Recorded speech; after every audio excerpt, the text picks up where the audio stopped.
Good morning students.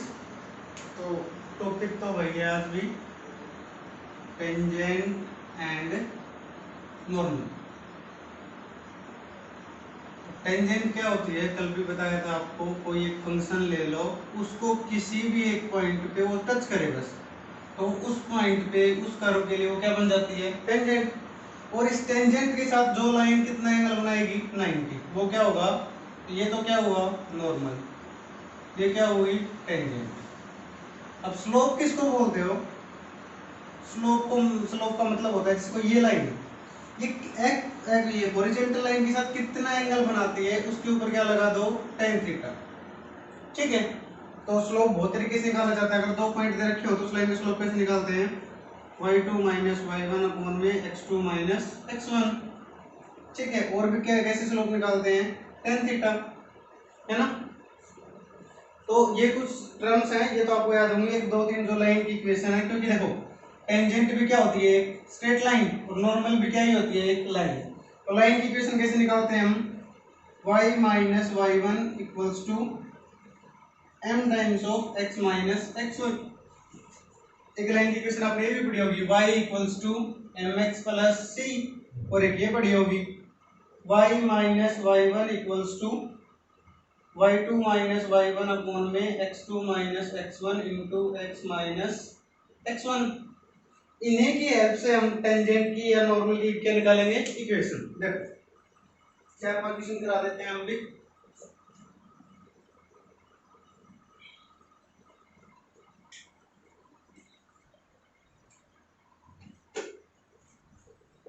मान लो equation दिया हुआ है आपको, find the point on the curve y equals to 3x square plus 4। ठीक है। at which the tangent is perpendicular to the line whose slope is, tangent जो है वो किसके परपेंडिकुलर है, एक लाइन के, और इसका जो स्लोप है वो कितना है, -1/6। ठीक है। अब आपने ये पढ़ा होगा, जब दो लाइनें परपेंडिकुलर होती है तो उनके स्लोप का प्रोडक्ट कितना होता है, -1। तो इसका खुद का कितना दिया हुआ है, -1/6। तो बताओ m2 क्या लेके आगे क्या आ जाए, -1। तो m2 को क्या होना पड़ेगा, 6, है ना। तो हमें जो टेंजेंट चाहिए उसका स्लोप तो कितना चाहिए, 6। हमें क्या ढूंढना है, पहले तो ये बताना है कि ये पॉइंट कौन सा होगा, कि इस किस पॉइंट पे ये टेंजेंट का जो है वो लाइन के परपेंडिकुलर रहेगा, और फिर टेंजेंट की क्या बतानी है, इक्वेशन। तो देखो मान लो पॉइंट कौन सा है, x1 y1। तो x1 y1 इसको सेटिस्फाई करेगा, तो क्या आएगा, y1 equals to 3x1 square plus 4। ठीक है। तो अब क्या करेंगे, अभी देखो dy बाई dx तो क्या होता है, स्लोप ऑफ टेंजेंट। तो फिर dx बाई dy, और वो साइड साथ में क्या आएगा, एक माइनस साइन, क्योंकि इन दोनों का प्रोडक्ट कितना होना चाहिए, -1। और ये किसका स्लोप होता है, स्लोप ऑफ नॉर्मल, है ना। और फिर टेंजेंट की इक्वेशन तो कैसे लिखते हैं, y minus y one into equals to dy by dx और x माइनस x1। और नॉर्मल की कैसे लिखेंगे फिर, y minus y one equals to minus dx by dy into x minus x1। ठीक है। चलो तो देखो dy बाई dx बताओ क्या आएगा, अगर हम इसका डेरिवेटिव करें तो यहां से डेरिवेटिव क्या आएगा बताओ, dy by dx equals to 3x square का क्या होता है 2x, और 4 का क्या होगा 0। तो कितना है ये 6x। ठीक है। dy बाई dx कितना आ गया मेरे पास 6x, और मेरे पास होना कितना चाहिए था, यहाँ से कितना आया था मेरा 6। ये किसके इक्वल होना चाहिए 6 के, तो x कितना आ गया 1। जब x को 1 रखोगे तो कितना आएगा 3 + 4 7, तो y की वैल्यू कितनी आ गई 7। तो जो 1 और जो 7 जो पॉइंट है वहां पे जो टेंजेंट है वो किसके परपेंडिकुलर है, एक लाइन के जिसका स्लोप कितना है -1/6। अब मान लो आपको ये कह दे कि भाई टेंजेंट की इक्वेशन निकालो, तो कैसे निकालोगे, y माइनस y1, y1 मतलब 7, फिर स्लोप कितना है 6, फिर x माइनस x1 मतलब ये, तो कितना आएगा ये y minus 7 is equal to 6x minus 6। तो y माइनस 6x इधर ले आओ और minus 7 plus 6 minus 1 is equal to 0। तो ये जो इक्वेशन है वो किसकी इक्वेशन आ गई मेरे पास, टेंजेंट की। ऐसे आप किसकी भी निकाल सकते हो, नॉर्मल की। अगर नॉर्मल की इक्वेशन निकाल, नॉर्मल की इक्वेशन पूछता तो क्या होता बताओ, अब बताओ। इसी पॉइंट पे अगर टेंजेंट का स्लोप 6 है तो परपेंडिकुलर का स्लोप तो कितना होगा -1/6। तो क्या आएगा फिर y minus 1 equals to -1/6 times of x minus 1, sorry 7 आ गया।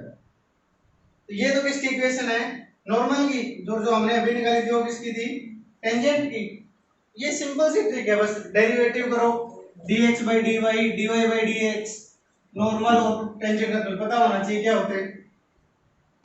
और देखो जैसे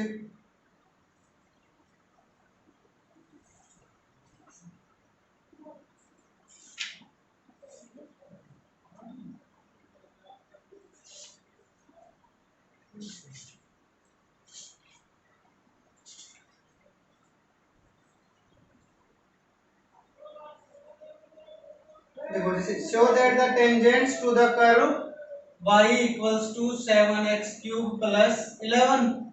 ठीक है, at the points x is equal to 2 and x equals to 2 and x equals to -2 पे दोनों टेंजेंट क्या हैं, parallel. show that the tangents on the curve y equals to, okay तो दोनों क्या हैं, पैरेलल। ठीक है, देखो x equals to 2 लाइन कौन सी होती है, ये जो x एक्सिस है और ये कौन सा एक्सिस है, y। ये माइनस एक्स डायरेक्शन है, ये कौन सी डायरेक्शन है, माइनस वाई। तो जो x एक्सिस की इक्वेशन क्या होती है, y इक्वल्स टू 0। इसकी इक्वेशन क्या होती है, y इक्वल्स टू 1। फिर इसकी इक्वेशन क्या होगी, y इक्वल्स टू 2। इसकी इक्वेशन क्या होगी, y इक्वल्स टू -1। इसकी इक्वेशन क्या होगी, y इक्वल्स टू -2।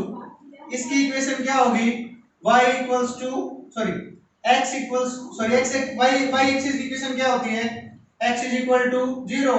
उधर लेके जाओगे तो x इज इक्वल टू 1। इसकी इक्वेशन क्या होगी फिर, x इज इक्वल टू 2। ठीक है, बस इतना याद रख लो, x एक्सिस की इक्वेशन होती है y इज इक्वल टू 0 और y एक्सिस की इक्वेशन क्या होती है, x इज इक्वल टू 0। तो बताओ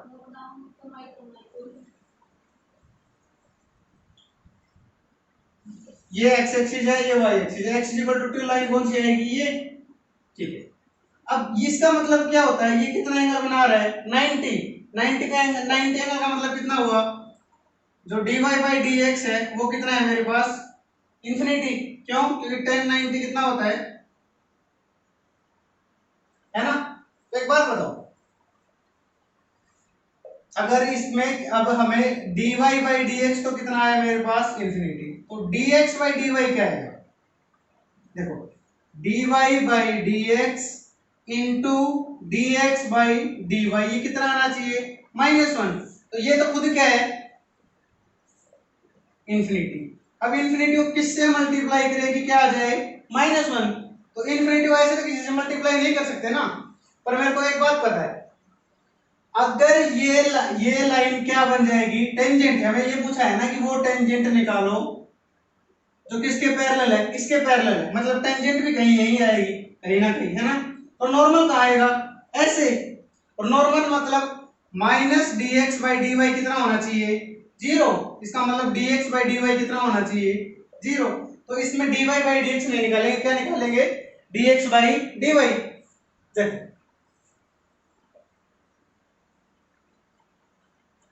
तो क्या आएगा बताओ, dx, सॉरी ये y का तो क्या हो जाएगा 1।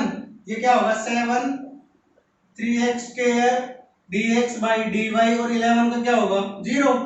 तो dx by dy कितना आ गया बताओ, 1/21x² है ना। ठीक है, और वो क्या होना चाहिए, 0 होना चाहिए।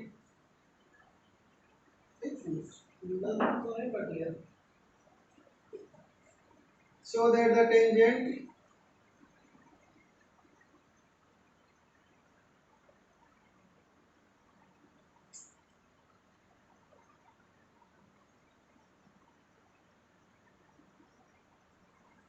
देखो नॉर्मल नहीं, टेंजेंट निकालनी है, सॉरी। तो क्या निकालेंगे पहले, dy by D x, sorry dy by D x क्या आएगा, यहाँ से 7, यहाँ से क्या आएगा 3x स्क्वायर प्लस 0, तो कितना आएगा ये 21x स्क्वायर। ठीक है, अब ये बताओ dy बाई डी एक्स कहाँ पे, x इज इक्वल टू 2 पे, तो कितना होगा ये 2 रख दो इसके, यहाँ पे कितना आएगा 4, कितना आएगा 84। और अगर यहाँ पे dy बाई डी एक्स में अगर मैं क्या रखूं x इज इक्वल टू -2, तब भी कितना ही आएगा ये 84। तो जब ये भी क्या है, ये वो टेंजेंट का स्लोप है जो कहाँ पे x इज इक्वल टू 2 पे, और ये कौन सा स्लोप है जब x इज इक्वल टू कितना है -2। तो अगर दो लाइन का स्लोप इक्वल है उसका मतलब क्या होता है, वो दोनों लाइनें क्या हैं पैरेलल, और यही क्या करना था हमें प्रूव।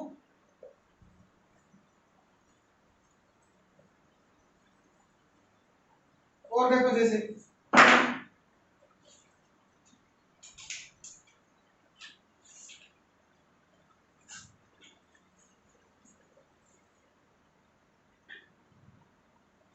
ये y equals to x cube, और क्या फाइंड आउट करना है हमें, where find the point on the curve, इस कर्व के ऊपर कोई पॉइंट फाइंड आउट करना है, ठीक है, जहां पे जो स्लोप ऑफ टेंजेंट है वो किसके इक्वल होना चाहिए, x coordinate of the point.